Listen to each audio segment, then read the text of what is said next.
اس کے بعد جو سب سے فیمس ایجوکیشنل موومنٹ ہے آفٹر علی گڑھ وہ ہے دارالعلوم دیوبند. تو بیسیکلی یہ بھی پیرلل ہی کام کر رہی تھی جب علی گڑھ موومنٹ کام کر رہی تھی, لیکن علی گڑھ موومنٹ جو بھی چیزیں پروموٹ کر رہی تھی وہ ریلیٹڈ تھی ویسٹرن ایجوکیشن سے. تو جو دارالعلوم دیوبند نے کام کیا وہ بیسیکلی تھوڑی کنزرویٹو موومنٹ تھی. انہیں جو کرسچین مسنریز ہیں اسلام کو تھریٹ کر رہی ہیں اس کے بہت زیادہ خلاف تھے. انہوں نے کہا کہ اسلام کے اسفیئر کو انکریز کرنے کی ضرورت ہے. اس میں جو بہت فیمس پرسنالٹیز ہیں ان میں مولوی فضل الرحمان اور ذوالفقار علی ہیں جنہوں نے مدرسہ ایجوکیشن کو سٹارٹ کیا اور مدرسہ ایجوکیشن کو پروموٹ کرنا شروع کر دیا. انہوں نے بھی ٹرانسلیٹ کیا قرآن کو اردو میں. اس کے علاوہ انہوں نے دارالفتح بنایا جس کا بیسیکلی مقصد تھا کہ جو سوشیو اکانومک پراسپیرٹی ہے مسلمس کی ان کو تھوڑا انکریز کیا جائے.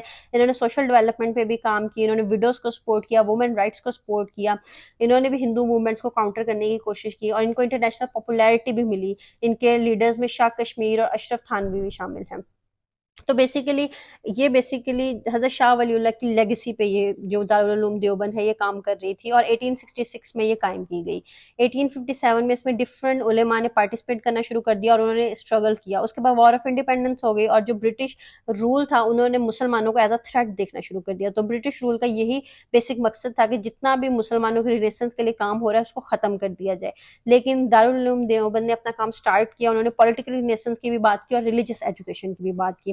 انہوں نے کہا کہ ایک پولیٹیکل پاتھ انہوں نے دیا for the creation of Pakistan اور ان کا جو ریلیجیس پاتھ تھا وہ بیسیکلی ریوائولسٹ موومنٹ تھا. انہوں نے کہا کہ ہم اسلام کو پیوریفائی کریں گے. وہابزم کا بھی تھوڑا سا کنسیپٹ سٹارٹ ہو گیا. تو بیسیکلی ان کا جو ایجوکیشن سسٹم تھا وہ درس نظامی سے بہت زیادہ انفلوئنس تھا جو کہ 18th سینچری میں ڈیولپ کیا گیا. انہوں نے کہا کہ ہم سائنسز پہ بھی بات کریں گے اور ریشنل سائنسز پہ بھی یہ بات کرتے تھے. ان کے اندر رائٹرز بھی تھے, پریچرز بھی تھے, اکیڈمک ایکسلنس کی بھی بات کی, لیکن یہ kind of a religious contribution تھی جو کہ ایجوکیشنل کنٹریبیوشن بھی دے رہی تھی. انہوں نے کہا کہ ہم فری ریلیجیس ایجوکیشن دیں گے to all Muslims of India. اور انہوں نے کہا کہ ہماری جو انسٹیٹیوشنس ہیں یہ بہت ایک آگے چل کے ایک مطلب ریلائبل ایجوکیشنل انسٹیٹیوٹ ہوگا جو کہ اسلامک ایجوکیشن بھی دے گا.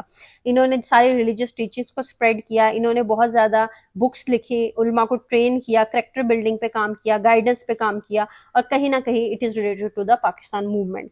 ان کی اگر ہم پولیٹیکل سروسز کی بات کریں تو انہوں نے کہا کہ مسلمانوں کو اپنی آئیڈینٹی کا پتہ ہونا چاہیے. انہوں نے مسلمانوں کو ایک بتایا کہ آپ ایک علیحدہ قوم ہیں.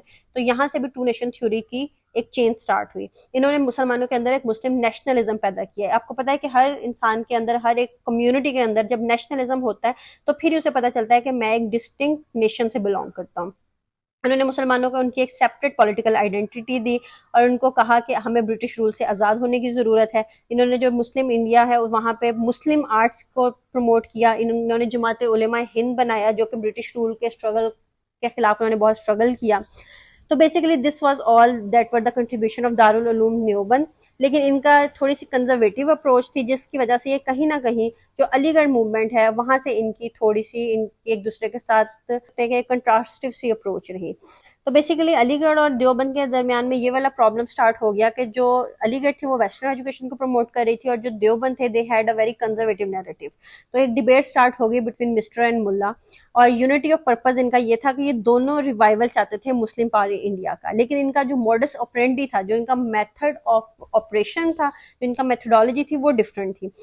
علی گڑھ نے ماڈرن ایجوکیشن کو ترجیح دی اور دیوبند موومنٹ نے ریلیجیس ایجوکیشن کو. اسی طرح ان کے جو پولیٹیکل پاتھ تھے وہ ڈفرنٹ تھے لیکن both of them are connected to the Pakistan movement.